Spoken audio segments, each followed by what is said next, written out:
Welcome to Facts TV News, where everything is true. Man seen on video kicking woman pleads guilty to assault. The man who was seen in a video kicking a woman while she laid helplessly on the ground in Halfway 3 St. Andrew has pleaded guilty to assault. Jovan Stevenson appeared before the Kingston and St. Andrew Parish Court yesterday afternoon after being charged. Stevenson was remanded for sentencing on March 30.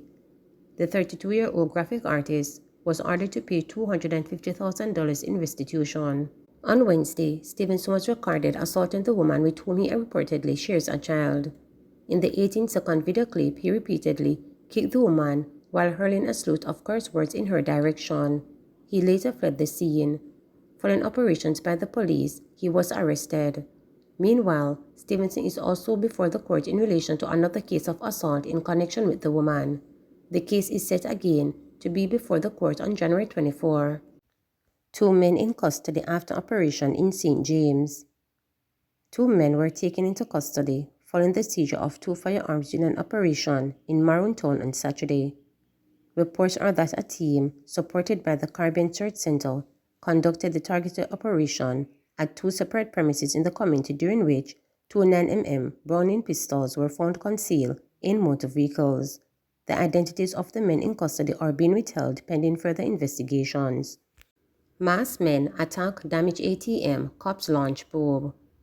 Police are searching for three men who damaged a National Commercial Bank (NCB) automated teller machine ATM at a gas station in Stony Hill, St. Andrew Friday morning.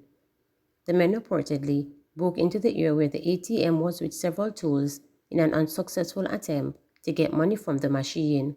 Police reported that around 3:10 a.m., the mask-wearing men, two armed with a crowbar and the other with a hammer, went in the vestibule, which housed the ATM. They then tried to break into the machine to steal money, thereby damaging the facade, the enclosure for the ATM. After several attempts, they realized they could not access the money as the vault was behind the machine. The alarm system was, however, triggered, and the men fled the ATM and escaped into the area. Shortly after, personnel from the security company arrived and contacted the police. Up to yesterday afternoon, the men were not held.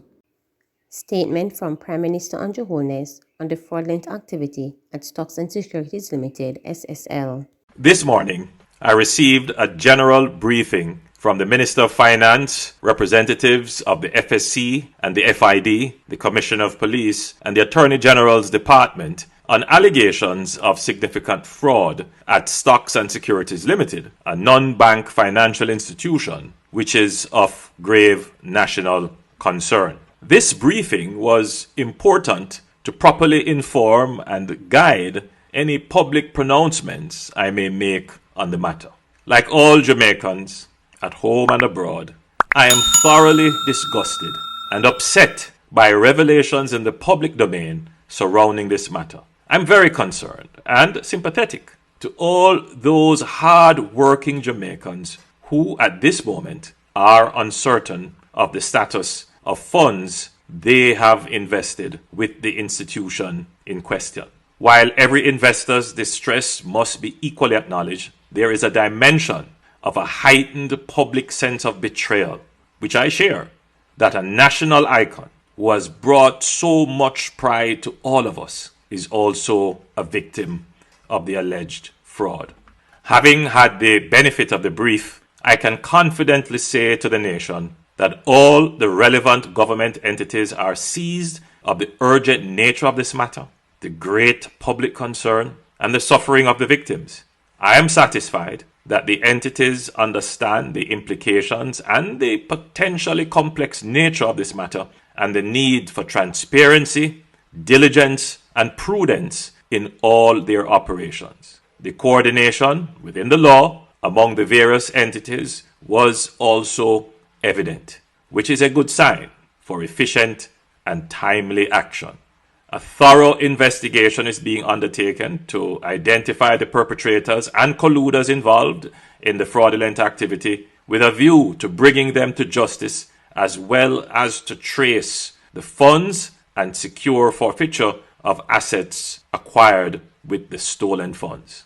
The affected investors and the public can be assured that the investigative and prosecutorial agencies have the necessary competencies and resources and have already started to act decisively to gather information and evidence. No effort will be spared in uncovering the full extent of the fraudulent activities and in bringing the perpetrators to justice. While this matter has sparked immediate fear and general concern, there is absolutely no need for panic about the strength and soundness of the financial system as a whole. As a result of significant reforms implemented over the last 2 decades, Jamaica has a strong and vibrant financial system in which the public can have confidence. Our financial system is recognized as the leading financial market in the region, and it is a source of competitive advantage for us.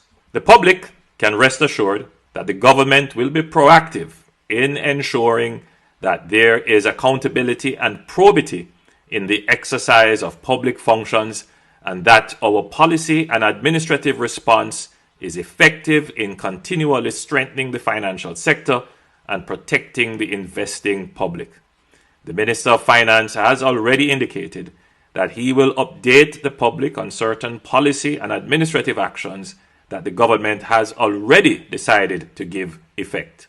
Now, while I understand the hurt and upset all Jamaicans feel at this time, I urge the public not to fuel panic through speculation and baseless assertions.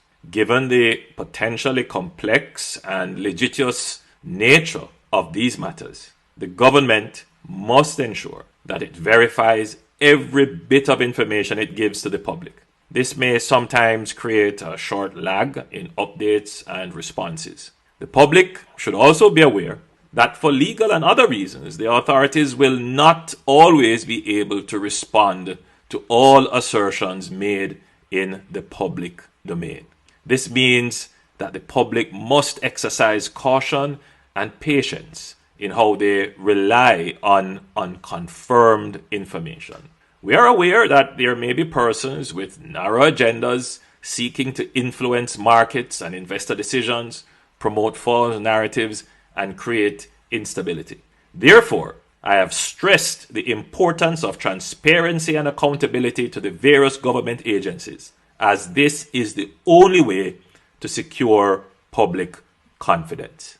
The government will ensure that the laws and systems in place work for the benefit of the general public good, accountability for those responsible, and justice for those negatively affected.